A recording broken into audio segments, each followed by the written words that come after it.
আসসালামু আলাইকুম রহমতুল্লাহি ওবরাকাতু। প্রিয় দর্শক, দেখতে দেখতে রমাদান আমাদের থেকে বিদায় নিয়ে চলে গেল। ধারাবাহিক পর্বগুলো আপনারা যারা দেখেছেন আপনাদের সবাইকে ধন্যবাদ। আমরা 1 রমজান থেকে 30 রমজান পর্যন্ত ধারাবাহিক পর্বগুলো আলোচনা করে থাকি। মানুষের দ্বীনের স্বার্থে, মানুষের দিকে লক্ষ্য করে, মানুষের জ্ঞানের প্রতি আমরা মনোনিবেশ করে আমরা বিষয়গুলো সবার সাথে শেয়ার করে থাকি যেন সবাই উপকৃত হতে পারে। আজকে আলোচনা করব মুসলমানদেরকে আল্লাহ তাআলা 2টি ঈদ উপহার দিয়েছেন। একটি হলো ঈদ উল ফিতর, একটি হলো ঈদ উল আযহা। ঈদ উল ফিতর দুটোটা ঈদে ইবাদত রয়েছে। ঈদ মানে হলো শুধু আনন্দ নয়, সেটা ইবাদত। এই জন্যই তো আমরা ঈদের নামাজের মাধ্যমে ঈদ কার্যক্রম শুরু করে থাকি। তো ঈদের দিনের কিছু সুন্নত রয়েছে যেগুলো নবীজি করেছেন, সাহাবায়ে কেরামকে করতে বলেছেন।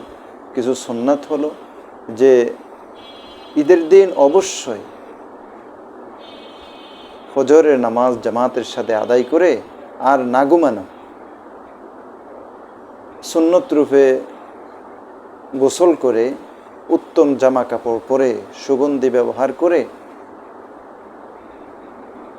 রাস্তার ডান দিক দিয়ে যাবে, গিয়ে মুসাল্লায় ঈদগাহে বসে যাবে, বসে নিরিবিলিতে খুতবা শ্রবণ করবে। খুতবা দেওয়া হলো সুন্নত, শোনা হলো ওয়াজিব। খুতবা শুনে আল্লাহর কাছে কায়েমনা বাক্যে দোয়া করে এক রাস্তা দিয়ে যাবে, অপর রাস্তা দিয়ে আসবে এবং যাওয়ার সময় একটু মিষ্টি মুখ করে যাবে, একটু মিষ্টি জাতীয় দ্রব্য খেয়ে যাবে এবং খুতবা শুনে সবার সাথে হাসি মোলাকাত করে মুসাফা মুআনাকা করে কবর জিয়ারত করবে। মৃত ব্যক্তিরা রমাদান শেষ হওয়ার সাথে সাথে হাহাকার হয়ে যাবে।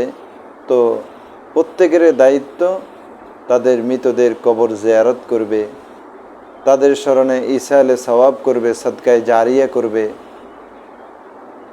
রমাদান তো শেষ হয়ে গেল, কারা কতটুক তাদের মৃতদের জন্য, মাইয়াতদের জন্য, বাবা মা আত্মীয় স্বজন শ্বশুর শাশুড়িদের জন্য দান করেছে, এটা প্রত্যেকেরই হিসাব করা উচিত। আর রমাদান শেষ হয়ে গেছে, আমরা জাকাত ফিতরা সেগুলো দিচ্ছি কি না? ফিতরা তো ঈদগাহে মুসাল্লা যাওয়ার আগেই নবীজি দিতে বলেছেন।